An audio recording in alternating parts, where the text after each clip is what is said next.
It is my pleasure welcoming viewers on Let's Discuss, a current affairs program on OSBC TV. Today's edition will look at the Embracing Initiative Agriculture in tackling food insecurity. It will be recalled that the Food and Agricultural Organization has projected that about 25.3 million people in Nigeria will be facing food insecurity this year. According to the World Organization, the figure is higher than the forecast it predicted in the preceding year. How do we apply engineering in agriculture towards boosting food productivity? That is our focus on the program. My name is Adibari Echimakide, welcoming you on board. I'm not alone. I have with me my co-presenter who will be introducing the guests to you. Thank you very much, Echimakide. Yes, welcome to Let's Discuss. My name is Olutayo Adedotun. As you rightly put it, we will be taking a look at how we can apply agricultural engineering in food production. Food is the most important basic needs of man. Everyone knows that. Without food, nothing else can be done. Yes, our guest in the house is someone eminently qualified to discuss this issue. He is the chairman, Nigerian Institution of Agric Engineers, Engineer Olutayo Adedotun. Welcome to Engineer Adedotun. Welcome. Thanks for coming. Yes, sir.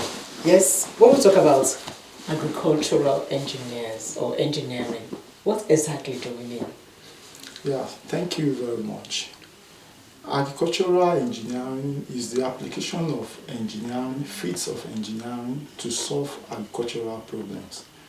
You know, the problems that the farmers encounter on the field, or the problems that the agriculturists encounter on the field, is the Agric engineers that solve those problems. So we are basically to solve problems on agriculture. Why is the need for application of engineering into agriculture? Yes, there is need for engineering into agriculture to boost food production, to enhance, food security in the country. Because without engineering, food cannot be made surplus in the country. So, but by the help of engineering, through mechanization and technologies, innovations, food can be made surplus in the country. So, how long have you been in the field of this agricultural engineering? What are some of the things you have actually done in that field? Especially I'm talking about your members now, your group. Yes. We have done a lot. We have been into the field more than 10 years. Okay. Yes. So, and we have done a lot. We have made a lot of impacts in the states and in the country as a whole, because there is a demonstration farm center we have for the farmers to demonstrate, improved technologies, new technologies. Yeah, for the farmers. Osun State here, yes, ISU. Okay. Yes, we have 1 hectare of land in ISU. Okay. For demonstration for farmers, so that we can invite farmers to come when there is need to learn new method of technologies and innovations in agriculture. You invite farmers to come? Yes. And what are those things, specific things that you actually teach farmers there?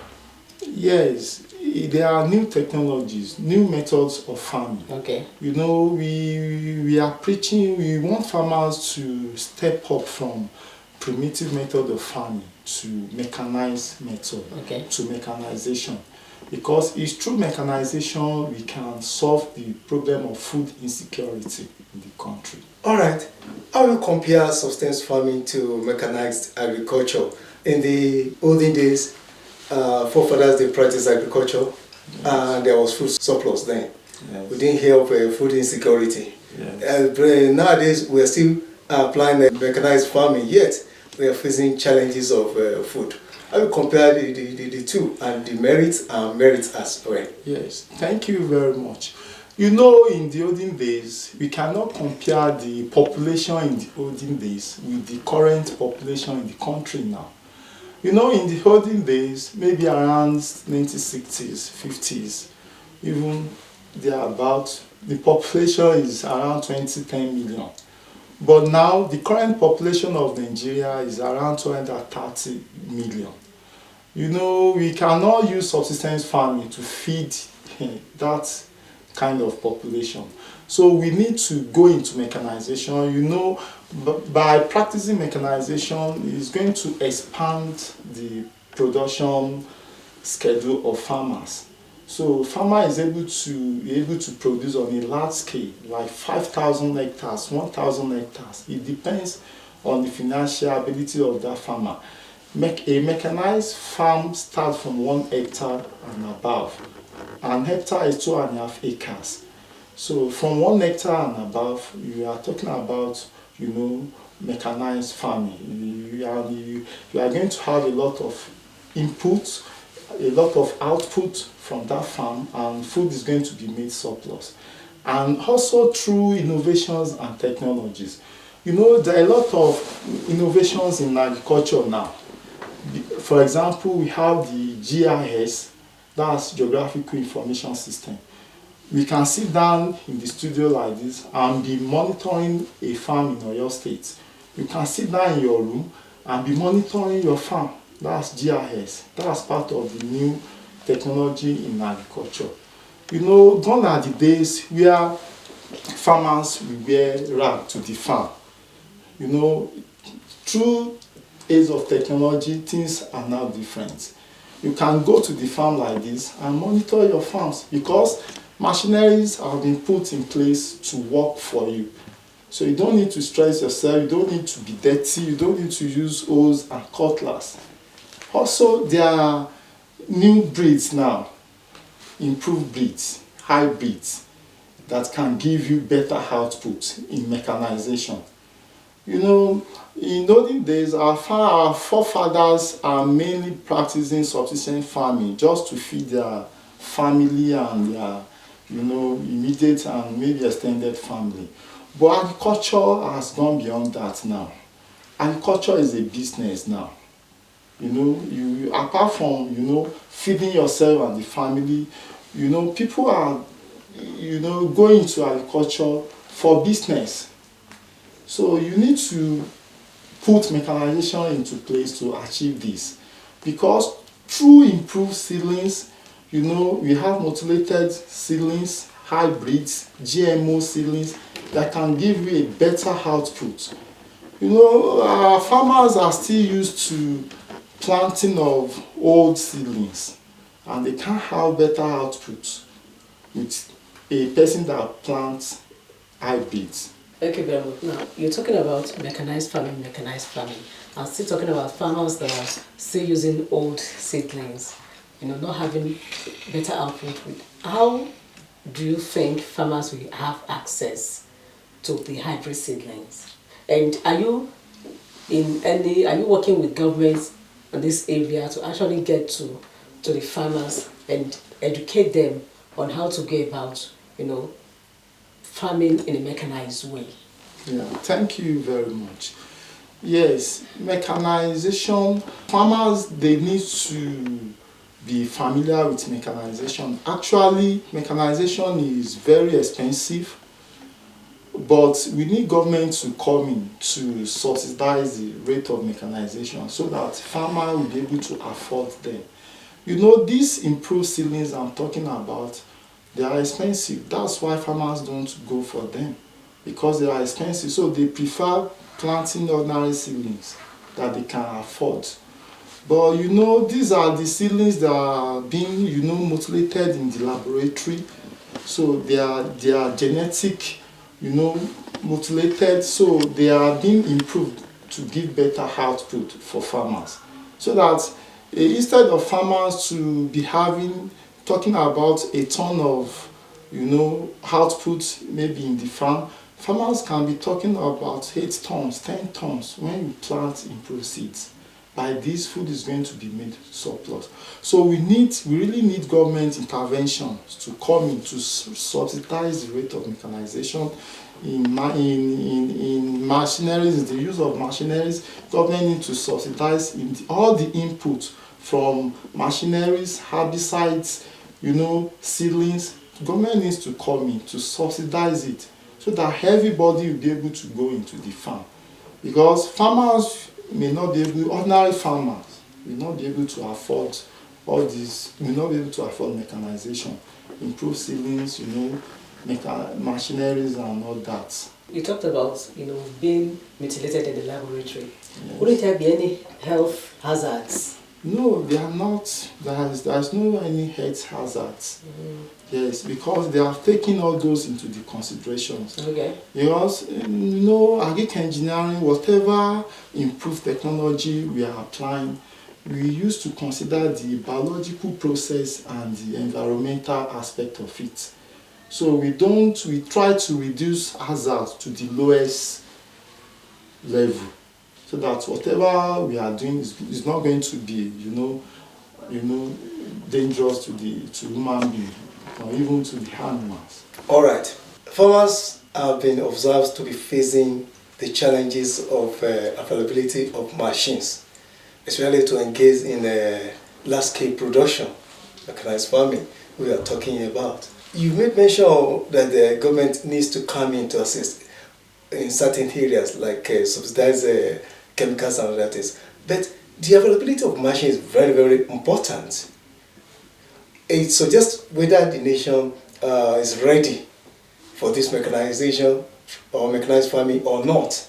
So what do you think must be done to make sure that machines are available for the use of farmers? Perhaps government intervention. What's your take on that? Yes, thank you very much. Government needs to come in that aspect. Government needs to, procure machineries in the states. Government needs to procure tractors for land preparations, bulldozers for land clearing, and agricultural equipment for secondary tillage operations.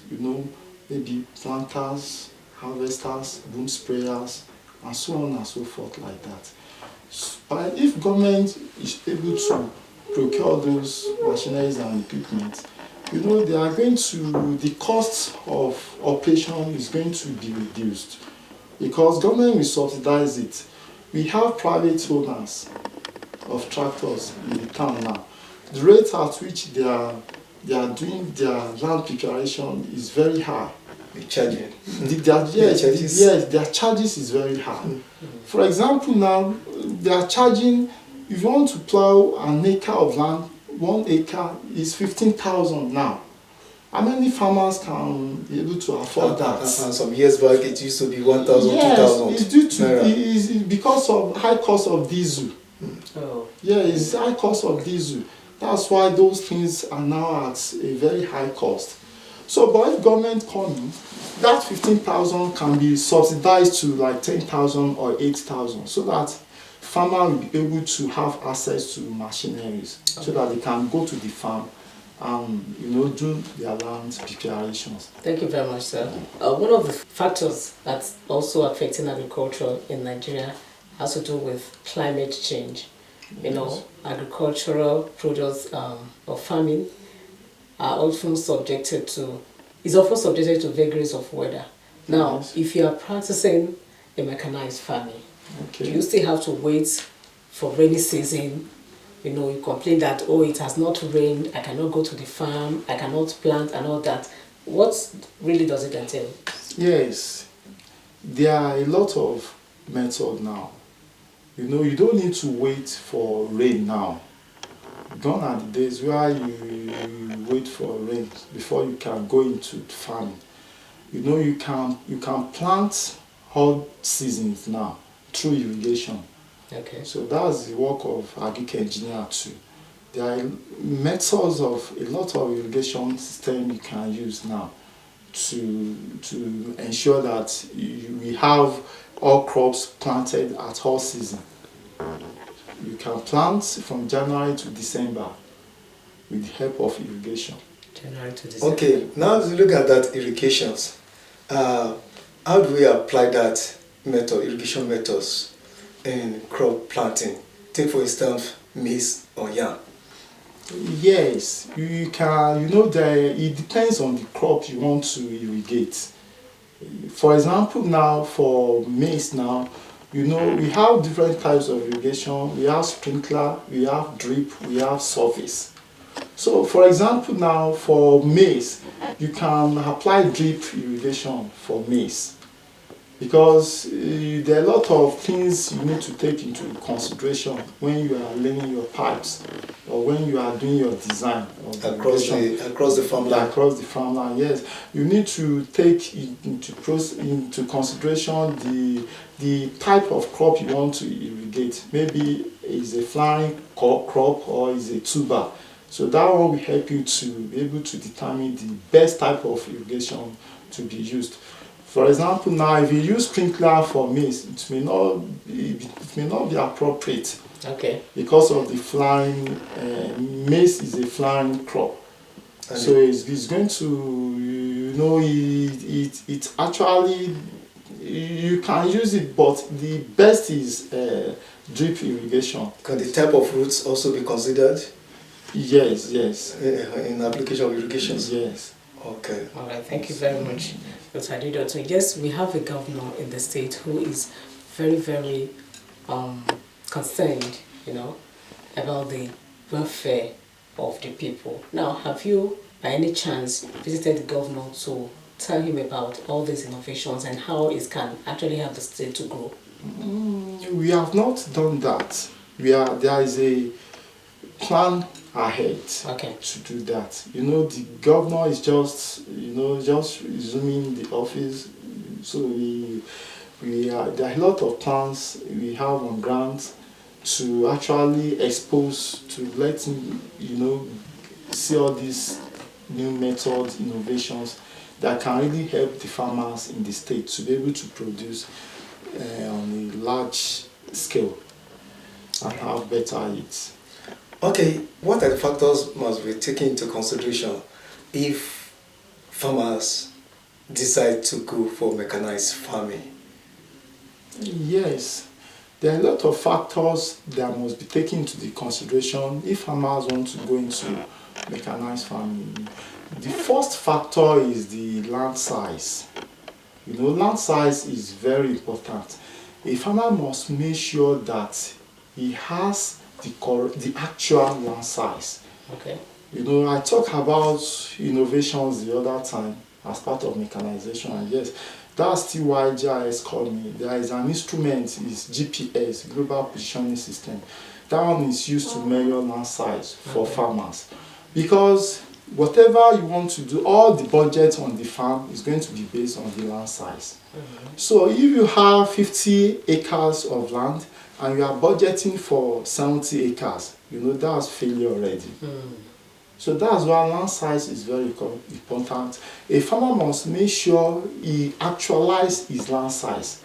He must make sure he has the correct land size so that you're able to have the budget.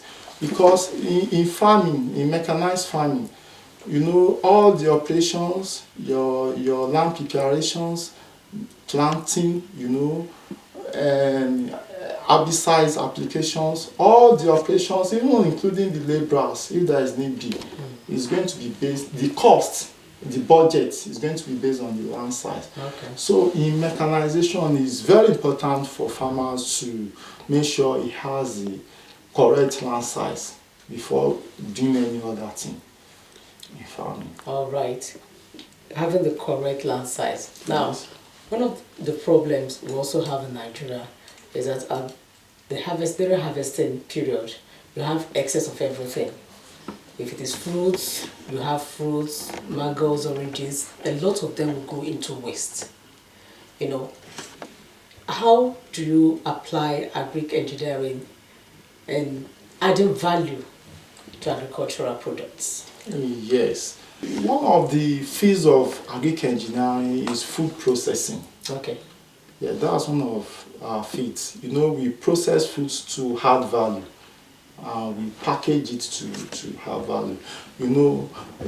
From the storage facilities, because during surplus, during seasons, if a farmer, if you are not applying irrigation, when there is surplus, there is a lot of methods depending on the type of crop.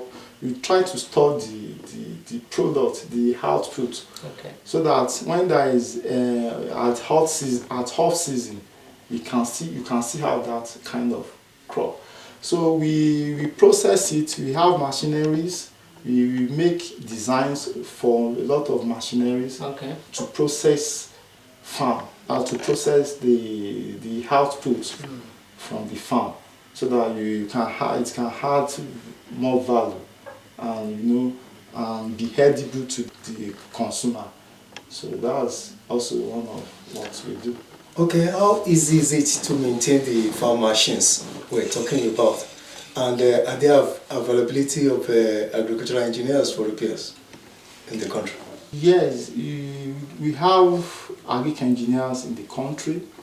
We have engineering cradle. It's not only Agric engineer that do the work. Okay. So we have engineering cradle from craftsman to technician to technologist. Then the engineer is the head, is their supervisor. The technician, the technologist, they do the repairs. The agric technician, the agric technologist, they do the repairs. They do the maintenance of the machineries, where the agric engineer supervise them to make sure that everything is into the correct measure, so that we don't have failure on the field, or a farmer is able to have his problem solved. All right. Now, agriculture is one sector that is known to be a huge employer of labor. Yeah. Now, this mechanized system of farming, don't you think it's the machines that will be doing most of the work, and people might not even actually have enough job to do? Wouldn't it lead to unemployment? It can lead to unemployment, because when mechanization is being put into place, it's going to create another segment. Okay.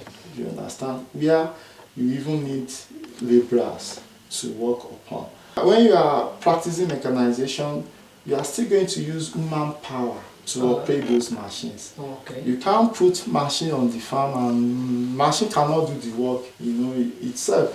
So you are still going to employ an operator to drive the machine, the tractors or whatever, even to operate all the equipment, all the machineries. They just need to be trained on how to use them properly, so that they can. All right.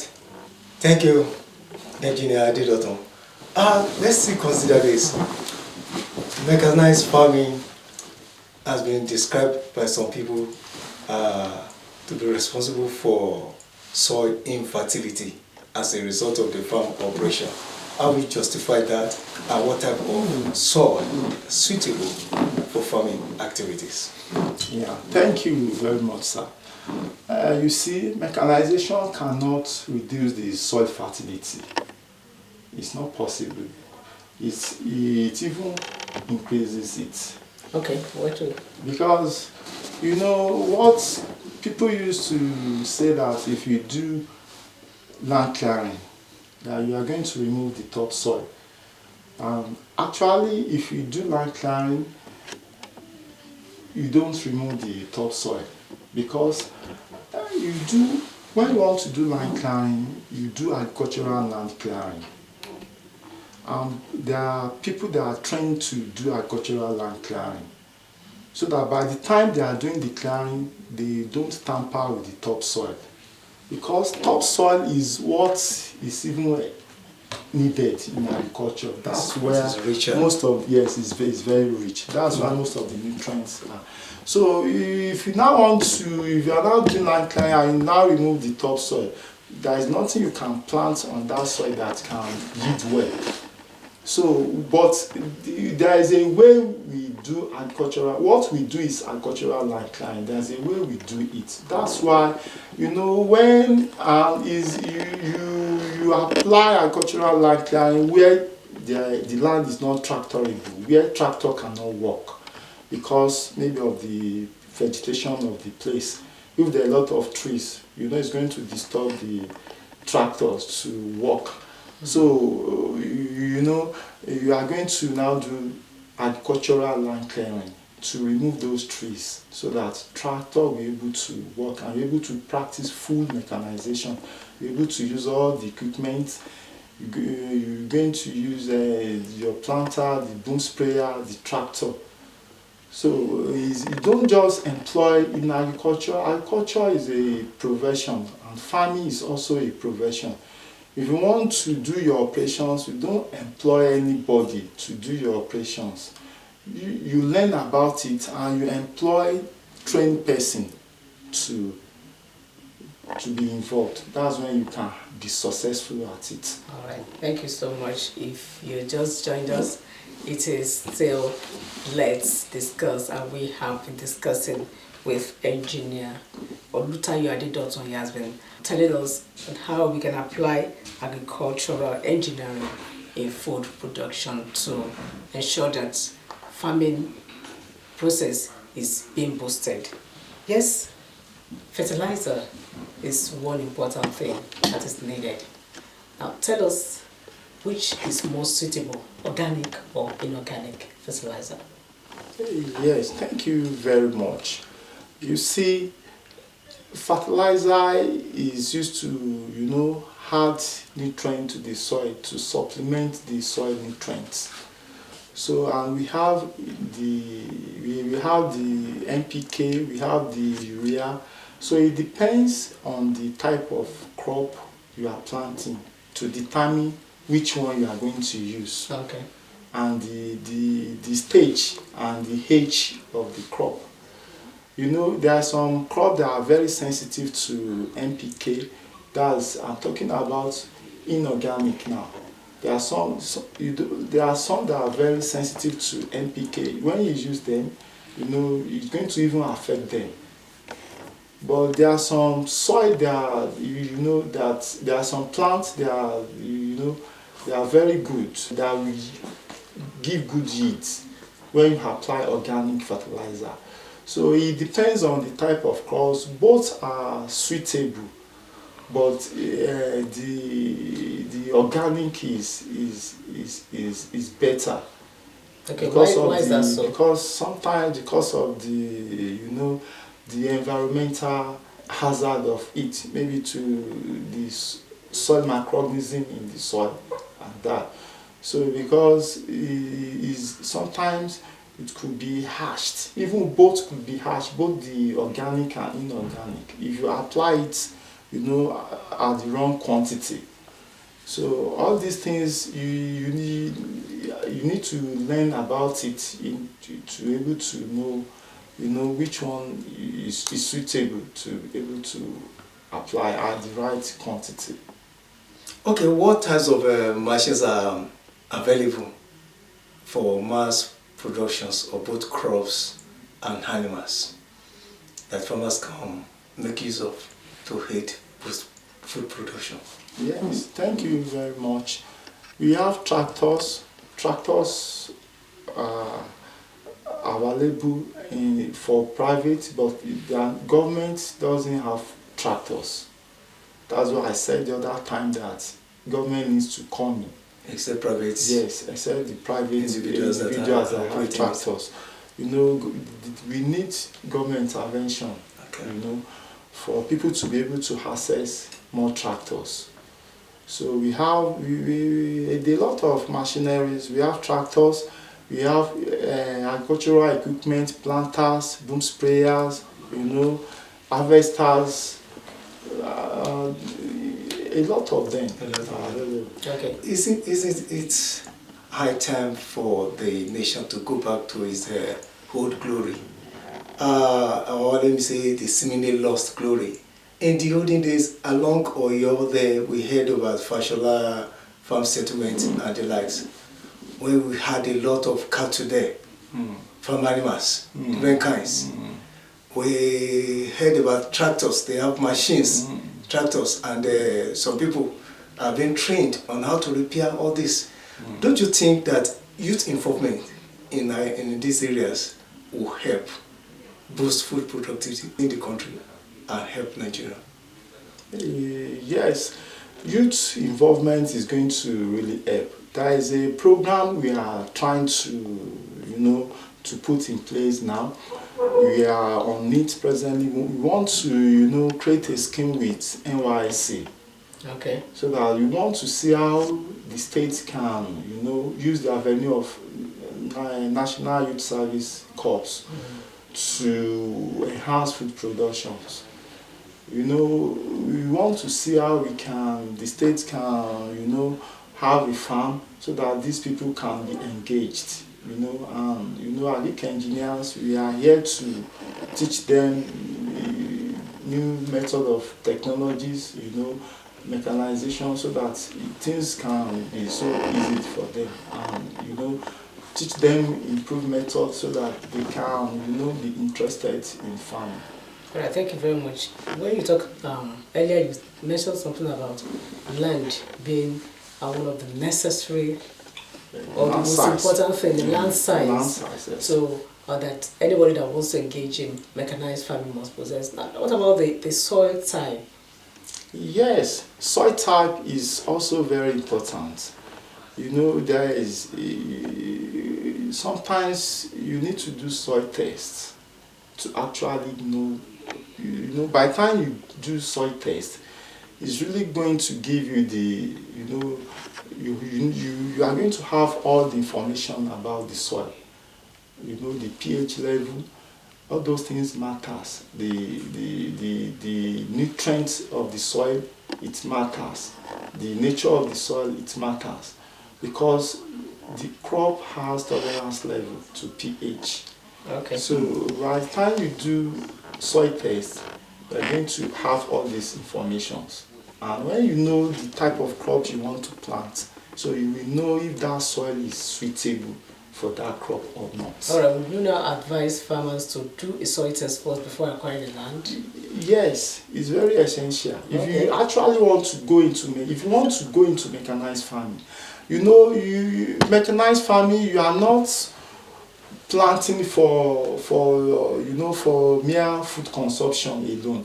You are planting also to make profit. So you need to do all the process so that you can have profit. You just take small portion of that soil, you take it to the laboratory, and it give you the information about the entire soil, so that it can have better outputs and make profits from whatever you are doing. All right, let's look at the spacing and desired yield. Is there any correlation between spacing during planting and desired yield? Yes, there is correlation between them. It's very important, because there are spacings that need to be administered when you are planting. This is going to give us a very good plant population if you admit the right spacing, because if you administer the right spacing, you are going to have better plant populations. And if you have good plant populations, definitely your yield is going to be increased, your output is going to be increased. But if the planting population is so poor, it's going to affect your yield too. So you are going to have reduced yield, because you cannot harvest what you don't plant. That's it. So there are spacings. So when you are using planter, it has been designed for any crops you want to plant to give you the desired spacing for that crop. That's part of the benefit of mechanized farming. That is part of the benefits. I wanted to ask that what are the benefits of mechanized farming to farmers? Yes. You have just mentioned one now. Yes. Okay. Let's have others. Yeah, there are a lot of benefits. It makes food to be surplus. Okay. It reduces time. It reduces energy. You understand? And it's even it solves malnutrition in in the country. You understand? So those are the merits of mechanization. You don't need to wear rag to farm now. Because you want to go to farm, you now put on rag. It's not, those are olden days. Because of new technologies and new methods now, you can go to farm even like this, the way I'm dressed. You know, you can sit down in your room and watch what is happening at your farm. So that's innovations. That's GIS now. There is GIS in agriculture, IT now. How do we operate that? You Yes. mentioned it the other time. I wanted to ask you. Yes.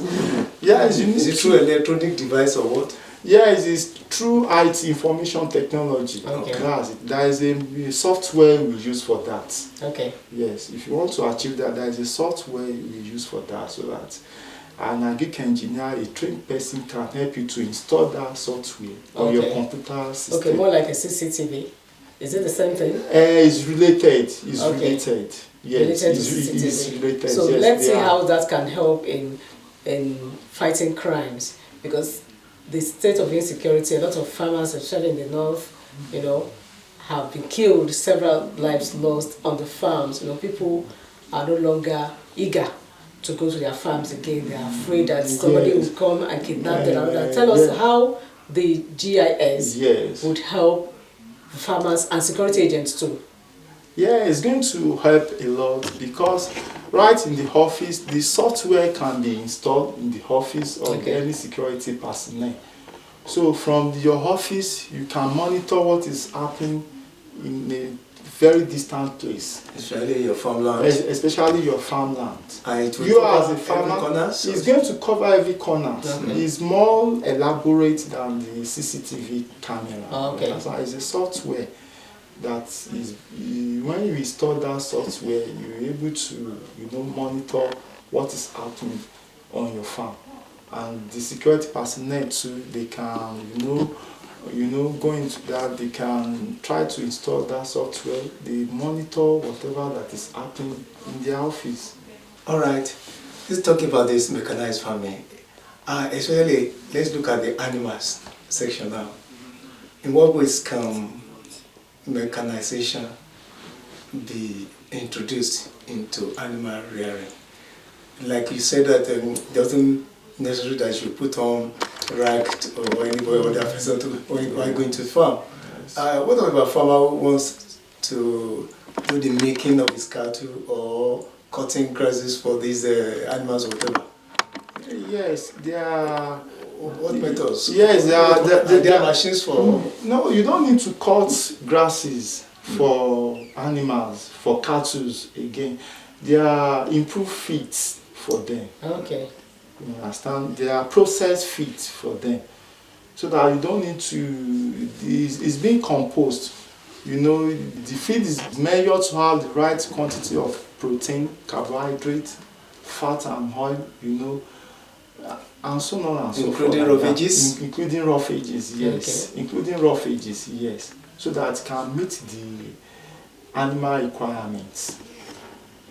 Okay. So it's being processed. You don't need to go to farm to cut grasses or to, where.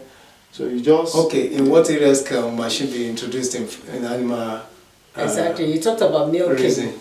That if you have a cow you want to milk now, Are there machines for milking? Yes, we have machines for milking. Okay. Yes. Is it only for making? Agric engineering in animals has really helped a lot. Has really helped to in enhancing animal production. Okay. You understand? Even from their housing. You understand? Okay. There are a lot of things you need to consider. You understand? From the housing, if you don't make a good design for your animal's house, if you don't make a good structure, very good structure, you are not going to have a good yield. You understand? There are a lot of you need to consider the temperature, the humidity, you understand, and so on and so forth like that. So when you are making your design of the structure, depending on the type of animal you want to rear. All right, let's look at still Agric Engineering in poultry. Yes. Okay. Yes. That comes to my mind. Exactly. How do you marry that? Yes, in poultry, the pens house is still the work of Agric engineers. Okay. You don't allow anybody to make your pens for you, because to have a good design, you have to, take a lot of things into consideration. You Okay. understand? So when you are making your pen house, it depends on the size of the poultry. Okay. You understand? So it's always good to engage an Agric engineer, a trained person, for any types of farming, whether cultivation of crop or animal rearing. Farming is a profession, whether crop cultivation or animal rearing. If you want to go on the large scale, it's always good to have a trained person beside you, maybe as a consultant or anything, just to train, to put you through, so that you don't run at a loss. Okay, still on that poultry, do engineers consider termite invasion? Is it a factor to be considered while raising up the housing for the something, whether it should be low or high to the ground? What about the provision of electricity? Do they have any input in the electricity generation and egg collections? All those things. How you had more to that? Yes, thank you. There is what we call farm electrification. It's still part of agricultural engineering. Okay. So it's the Agric engineers that do the design in farm electrification in poultry. Okay. You understand? Because they know the heat requirements of the poultry. The temperature. The temperature requirements of the poultry. So they know what to do in fixing that. Also about the structures, is part of the work too. They know the height, how to the structure, the height, the size of the structure to be used, so that you don't have predators, Exactly. infection, all those things. All right. Thank you very much, sir. Now let's look at the place of agricultural engineering in catfish production. How has it helped? Yes, in catfish production, it has really helped too, because I talk about Agric innovations the other time. Okay. There are innovations now. There are genetic, manipulations now in technology to have better yields. Example of it is like that of broiler. The example is catfish. Okay. You understand? It's true, genetic manipulations, all those things are being able to, achieve, so that we can have better meat output for farmers, for people, so that you can't compare the meat, the meat from the local fish or from the local poultry to this meat, Agric feed. So it's very, very. What about the health benefits? Because there are systems that will argue that they preferred eggs from local chickens, to Agric. So exactly, some even argue that it tastes better, that the local ones taste better than these ones have undergone a lot of chemical manipulations, and it has reduced the nutrient and all that. What is your take on that, sir? Actually, there are some hazards. Okay. You understand? But you still need to, take a lot of things into consideration too. You understand? Because, when the egg you are talking about, there is no hazard in the egg productions. Okay. And in the Agric eggs, in the poultry eggs you are talking about, there is no hazard at all. Okay. The fact is, the broilers, the people used to say the fat, it has a lot of cholesterol and all those things. No, there is a way you process those meats, even the catfish. There are ways you process them so that whatever cholesterol can be, disengaged, so that you can have the raw meat from the poultry. Because it's even better to eat chicken meat now than the red meat. Red meat is more, hazardous to eat than the poultry meat. That's chicken. Thank you. Okay, what are areas of intervention by the agricultural engineers in promoting food storage facilities? Yes. In preserving food, Okay. the preservation of food. Yes, there are a lot of structures for food storage. There are storage facilities which Agric engineers, can, design.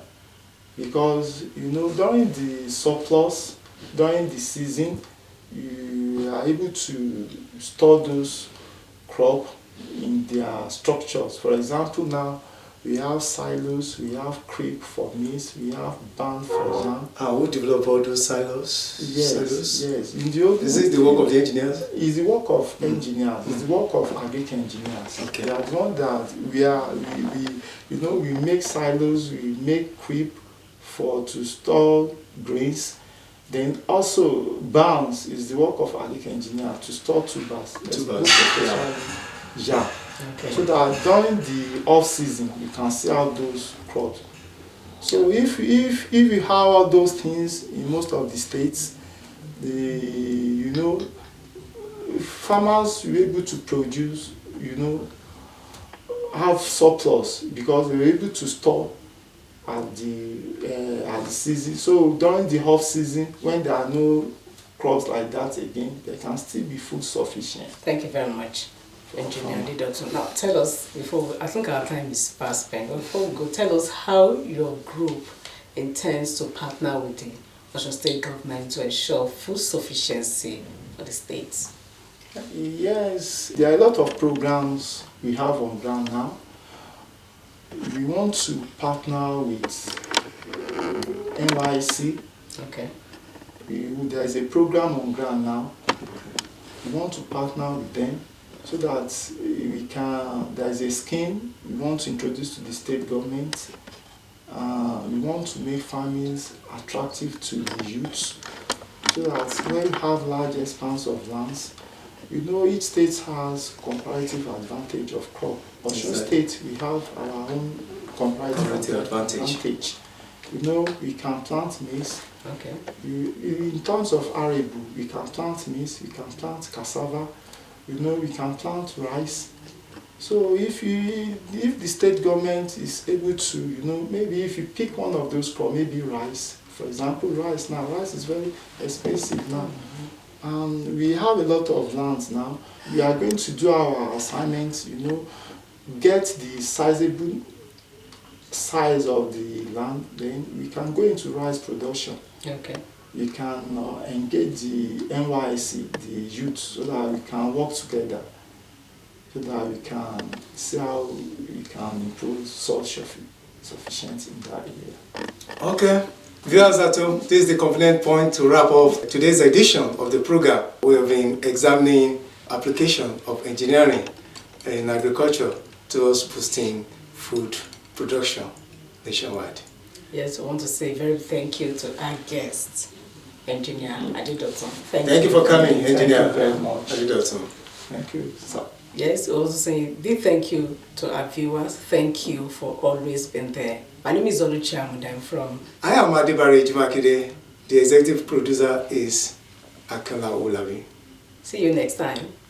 Bye. Bye.